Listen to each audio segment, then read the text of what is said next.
নেতা, এই নেতা তৈরি করেছিলেন বিশ্বনবী জনাবে মুহাম্মদ রাসূলুল্লাহ সাল্লাল্লাহু আলাইহি ওয়াসাল্লাম।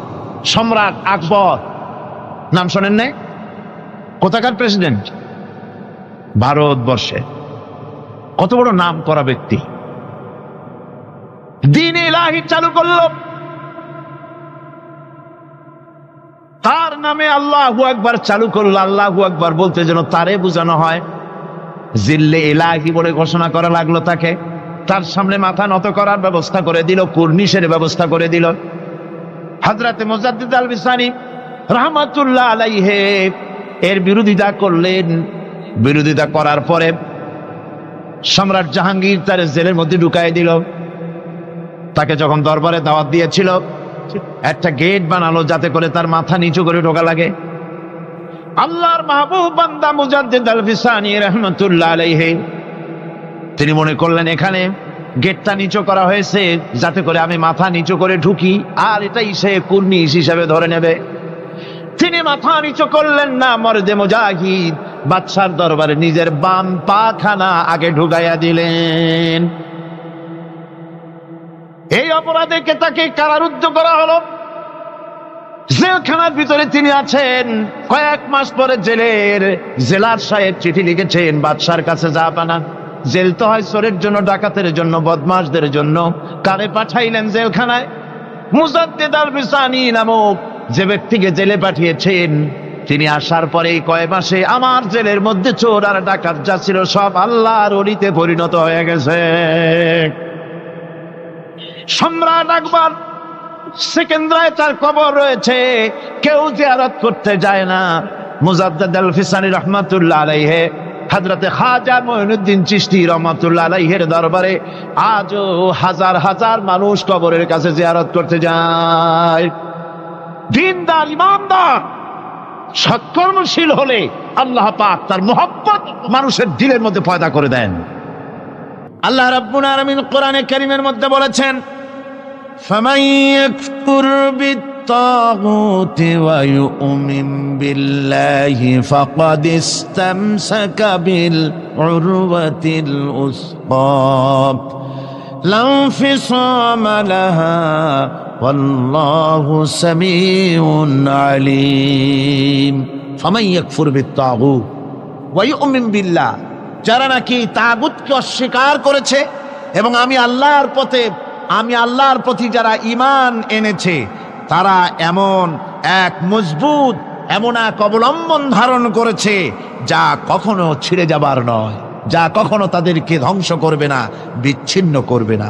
আর আল্লাহ হচ্ছেন মোমেনদের পৃষ্ঠপোষক। যারা ঈমান আনে তাদের পৃষ্ঠপোষক হচ্ছেন আল্লাহ পাক, তাদের সাহায্যকারী হচ্ছেন আল্লাহ পাক।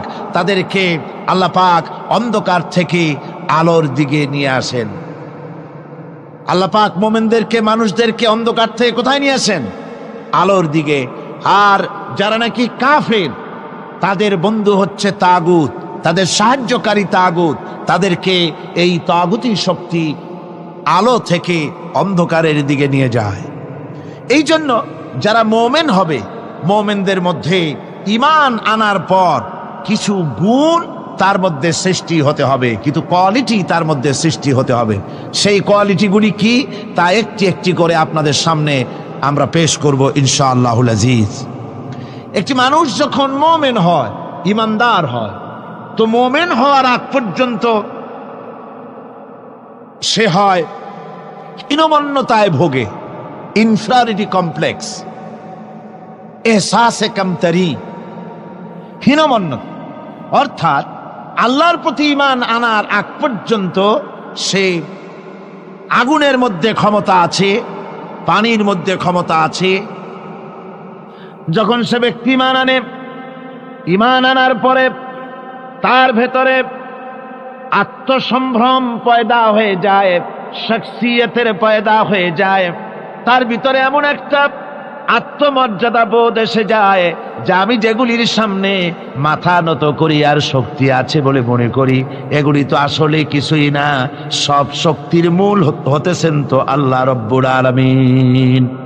কোরআনে কারিমে রব্বুল আলামিন বলেছেন, ইন্নাল্লাযীনা তাদউনা মিন দুনিল্লাহি ইবাদুন আমসালুকুম।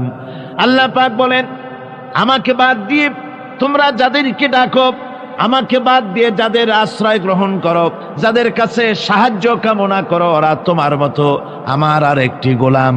তুমি যেমন আমার গোলাম, ওরাও তেমন আমারই গোলাম। সুতরাং তুমি নিজে গোলাম হয়ে আর একটা গোলামের কাছে হাত পেতেছো, তোমার কোনো প্রয়োজন সে মিটাতে পারবে না। তোমার কোনো প্রয়োজন সে মিটাতে পারবে না। ওরা নিজের সাহায্য নিজেরা করতে পারে না। কোরআনে কারীম কি সুন্দর করে বুঝিয়েছে, হাতে তৈরি করে মূর্তি বানায়া তার সামনে তোমরা সাহায্য চাও। ওরা তোমারে সাহায্য করবে কি? ওরা তো নিজের সাহায্য নিজেকে করতে পারে না। এই যে আমাদের দেশে কত মূর্তি তৈরি হয়, এক একটার 8টা 10টা করে হাত থাকে। এগুলির সামনে নানান রকমের নজর পেশ করা হয়। এগুলি যদি কুকুরে এসে খাওয়া আরম্ভ করে, আপনারা বলেন 10টা হাতের একটা হাত দিয়েও কি তাড়াই দিতে পারবে? পারবেন। এমনকি ওদের নাকের ডগায় মাছি বসে যদি মুখের মধ্যে পায়খানা করে, তাও এতগুলি হাতের একটা আঙ্গুল দিয়া মাছিটাকে উড়াই দিতে পারবে না। এরা, আল্লাহ রাব্বুল আলামিন বলেন যে ওরা মাছির মতো একটি ক্ষুদ্র প্রাণী বানাতেও সক্ষম নয়, অথচ